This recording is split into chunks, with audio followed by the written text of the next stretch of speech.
I'm Jodi Bakst with Team Jodi, and I'm here to interview Stacey Andfinsen, a local real estate appraiser and market statistics expert. Hi, Stacey. Hey, Jodi. How are you? Good. And today we're going to be talking about the Durham real estate market. So, Stacey, tell me what you're seeing year to date with closings in Durham. Closings in Durham are tracking the triangle. They're down about 20%. Triangle closings are down about 23%. And how does that compare to before we really got hit by the downturn, like 2007? Well, most areas have been down about 30 to 40%, sometimes up to 50% compared to 2007, 2008. So that's been across the board, across the triangle in terms of the degree of sales decrease. So even though there are sales going on out there, what we have is a lot less buyers, right? Yes, we do.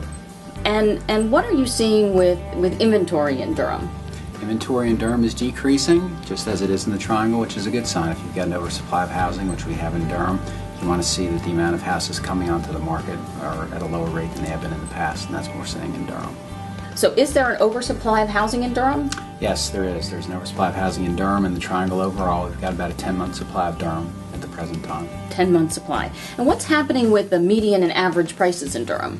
They're still going up, as they are in most parts of the triangle, but that's a bit of a misleading statistic because you have to understand why that was happening. It was the first time homebuyer tax credits that were in place this time last year, and they produced buyers in the lower price points, and those buyers bought their houses, and they freed up sellers in the higher price points, and that's what we're seeing right now.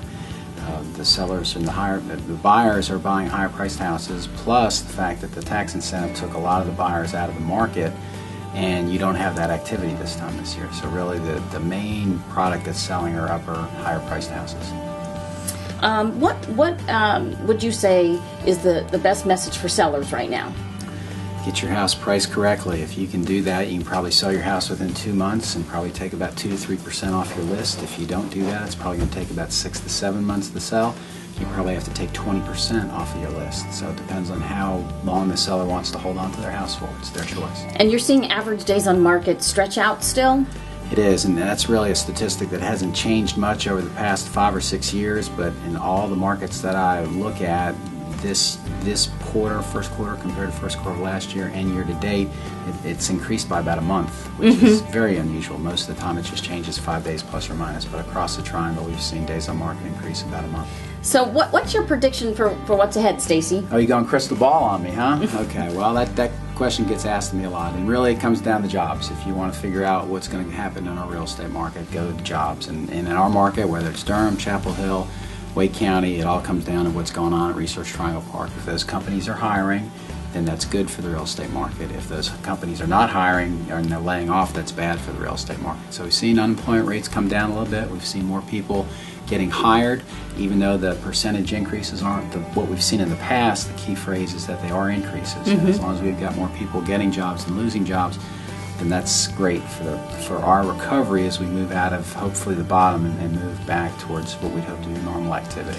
And certainly in Chapel Hill and Durham, you have to also include Duke and UNC in those employment numbers. Absolutely, and that's potentially the one area that the Durham and Orange County are affected, maybe that Wake is not, is that when state budget gets cut, they're going to go after UNC, and that's kind of the thing that we don't know what's going to happen in terms of how that's going to affect the real estate market in the future. Right. So Stacey, in summary, what's your message to buyers and sellers right now? Well, sellers absolutely have to get their house priced correctly. If they do get their house priced correctly, then they can sell it, which is great, because in other parts of the country that's not necessarily the case. Buyers, yes, this is a great time to buy a house, but it doesn't mean everybody's giving their house away for 50 cents on the dollar. You have to have a little bit of realism in what you're offering, and I think if you can do that, then you can get, in a lot of cases, I've seen people pick up houses for 2005, 2006, 2007 prices, and I think that's a good deal for buyers. Thank you, Stacey. We'll be doing more interviews, so check back with us at teamjodi.com.